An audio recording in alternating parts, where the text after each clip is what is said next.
AEW Grand Slam Australia was reportedly the third biggest gate in company history. WWE Chief Content Officer Paul Triple H Levesque announces the brand new WWE ID Championships, an update on Jade Cargill's return to WWE television. Seth Rollins becomes the final name to qualify for the men's Elimination Chamber match, whereas Roxanne Perez qualifies for the women's Chamber match at the upcoming PLE. AJ Styles competes in his return match last night on Monday Night Raw and narrowly avoids a spear from Bron Breakker. Sami Zayn will face Kevin Owens in an unsanctioned match at Elimination Chamber. A brand new number one contender is crowned for the Women's Intercontinental Championship. The Judgment Day continued to tease a brand new member to the group. The New Day revealed why they attacked Rey Mysterio. 2 championship matches are confirmed for next week's edition of Raw. And we got details on Sonya Deville's post-WWE plans.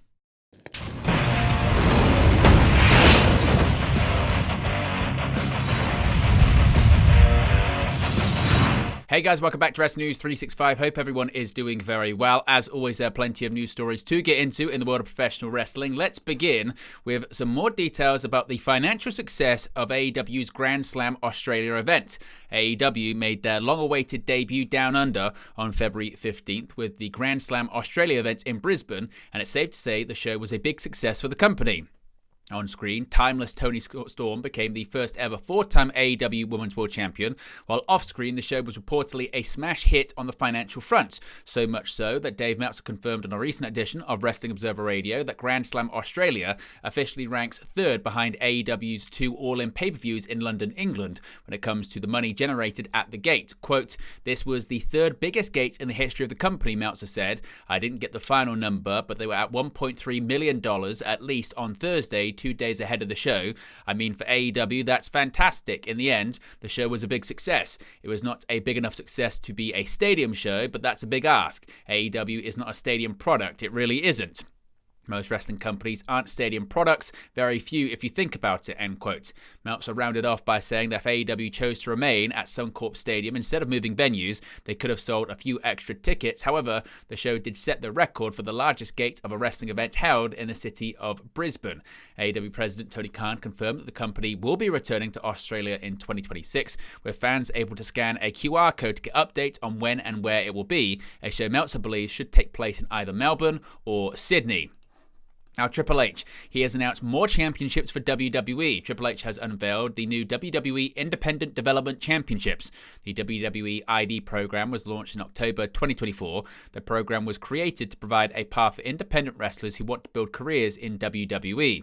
The first champions will be crowned via a tournament across independent promotions and defend on the independent scene. Triple H announced the championships via social media by putting out the following tweet saying, quote, "The top independent wrestling prospects have been ID'd and now we're ready to spotlight the best of the best. Here's your first look at the men's and women's WWE ID championships." WWE ID showcase matches have been booked in various promotions in recent months and highlighted on the WWE ID social media account.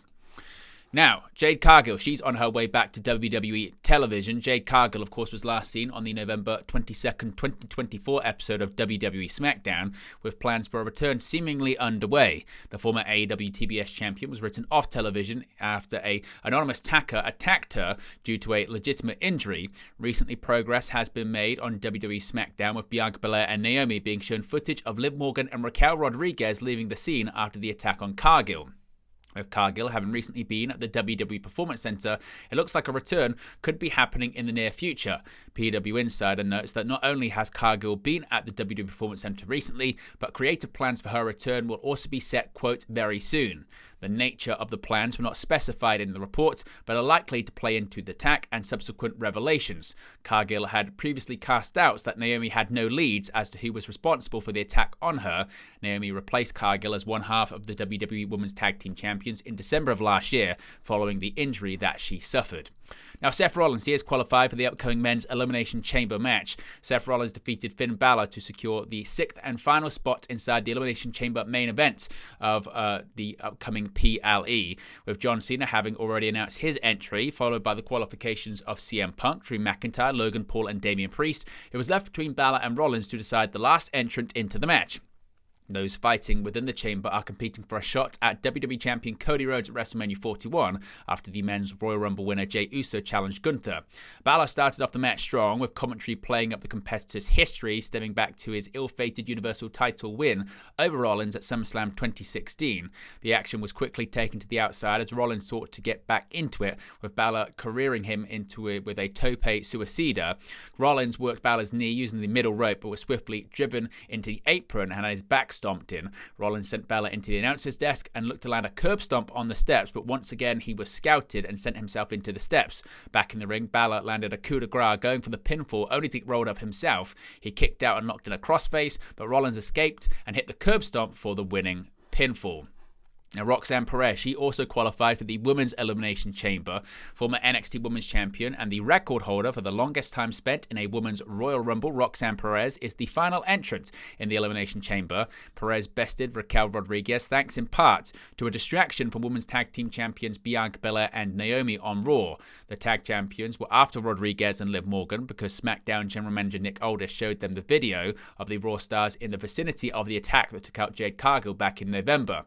Perez, who was fresh off a fatal four-way loss at Vengeance Day on Saturday, used her smaller size and speed against Rodriguez, but the Judgment Day member overpowered her throughout the match, catching the former champion and launching her around the ring. Perez attempted to battle back and took out Rodriguez on the outside with 2 suicide dives before getting back in the ring. She countered a move from Rodriguez and hit her with a DDT, followed by a springboard moonsault, but Rodriguez still kicked out. Belair's music hit, and she came out from backstage with Naomi following from the crowd to take out Morgan on the outside. When Rodriguez was distracted, Perez hit pop rocks and pinned her for the victory. She joins Naomi, Belair, Morgan, Bayley, and Alexa Bliss in the chamber match for an opportunity to challenge for Rhea Ripley's Women's World Championship at WrestleMania. Now, AJ Styles, he's back in action on Monday Night Raw. AJ Styles picked up a victory over Dirty Dominic Mysterio with a Styles clash on Raw, and after the match, Intercontinental Champion Bron Breakker slipped into the corner of the ring while Styles' back was turned. Styles, however, ended the segment on top and looked to be potentially in line to getting a shot at Breakker's title. Breakker got in position to spear Styles, but the Phenomenal One moved out of the way, leaving Mysterio to take the spear instead. Styles then blindsided Breakker with an enziguri and tossed him out of the ring into the announce table. Michael Cole stated that Breakker was embarrassed and humiliated by Styles. Breakker threw his shirt at Styles in anger, but Styles snatched it out of the air while staring him down. Both men realized the title was in the corner of the ring and went for it simultaneously, with the champion just getting there in time. Styles recently returned to WWE in this year's Men's Royal Rumble match. He'd been out of action since October after suffering an apparent injury in a match with Carmelo Hayes. Breakker also went viral for spearing ISHO Speed during the Men's Royal Rumble match. Now, it has been confirmed Sami Zayn will once again face off against Kevin Owens at Elimination Chamber. Kevin Owens versus Sami Zayn isn't just official for Elimination Chamber in Toronto, Ontario, Canada. It's unsanctioned. The stipulation match rarely seen in WWE was made in the opening segment of Raw on Monday after Zayn made his way to the ring to give fans an update on his neck following a package piledriver from Owens a few weeks ago. Zayn was also adamant he was ready for a fight no matter what after Owens challenged him in a social media promo last week. Raw General Manager Adam Pearce wasn't having it initially, however, and he stormed out to the stage to tell Zayn no once again after Zayn asked multiple people who also told him the same. Zayn told Pearce he wasn't leaving the ring until he got his match, and Pearce said he couldn't sanction a bout between them. The pair went back and forth about there being no good option for Zayn when it came to Owens, and that the match could be the last of his career if Owens had his way. Zayn demanded a match once again, and Pearce finally relented and made it official as an unsanctioned match for the premium live event. As of this recording, Owens is yet to respond, but the match has been made official on social media.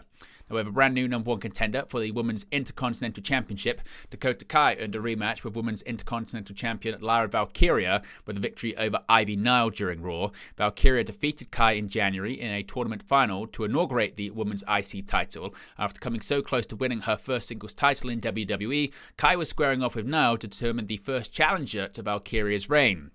A bout started with Nile taking the charge, with Kai fighting back with short bursts in the early goings. Nile cinched in an ankle lock, transitioning into a knee bar to force Kai to struggle to the ropes. The following up with kicks to the legs continued to wear them down. She responded to a brief fight back with a DDT followed by a German suplex, failing to put her opponent away as she was caught in a roll-up attempt. She kicked out, but Kai would land a scorpion kick and set up the GTK, now escaped the attempted finisher and locked in the ankle lock again. Kai escaped, hitting the GTK for the winning pinfall. Valkyria, who had been watching from ringside, then stood up with the IC title held aloft, staring down her next challenger. Kai will be hoping to make the third time the charm, given she lost her 2 previous attempts to defeat Valkyria, first in the 2024 Queen of the Ring tournament and then at January's shortcoming for the title. Now, the Judgment Day, they continue to tease a brand new member being added to the group. Another update has emerged on Raw in the ongoing story of Judgment Day potentially adding a new member. Last week, Dominic Mysterio and Liv Morgan discussed the idea of adding a new member, feeling the group is now short-handed with JD McDonough out to injury. However, Finn Balor assertively shot down their suggestion as tensions between the current members of the group continued. This week, Mysterio and Morgan once again openly spoke about their desire to add a new member, hoping they'd be able to convince Balor it was a good idea. Balor then walked in on their conversation and once again asserted no new members. He then pointed out there could potentially be 3 members of Judgment Day in the Elimination Chamber matches, with Morgan having already qualified. Balor, of course, faced Seth Rollins. He didn't qualify. And Raquel Rodriguez having her own qualifier against Roxanne Perez, but unfortunately, neither Rodriguez or Balor actually qualified in their matches. Now, the New Day, they explained their reasoning for attacking Rey Mysterio. The New Day say fans should be thanking them. Rey Mysterio previously kicked the New Day, that being Kofi Kingston and Xavier Woods, out of the locker room, and they responded by viciously attacking him on the February 10th episode of Monday Night Raw. Kingston and Woods came to the ring on the February 17th episode of WWE Raw and explained themselves. Kingston said he had been with WWE longer than Mysterio and he had held more title wins. He took a shot at Mysterio by saying that he never left, unlike Rey. Kingston said that he should be the locker room leader, not Mysterio. Kingston then said it could have been a lot worse for Mysterio and everyone should be thankful they showed him mercy.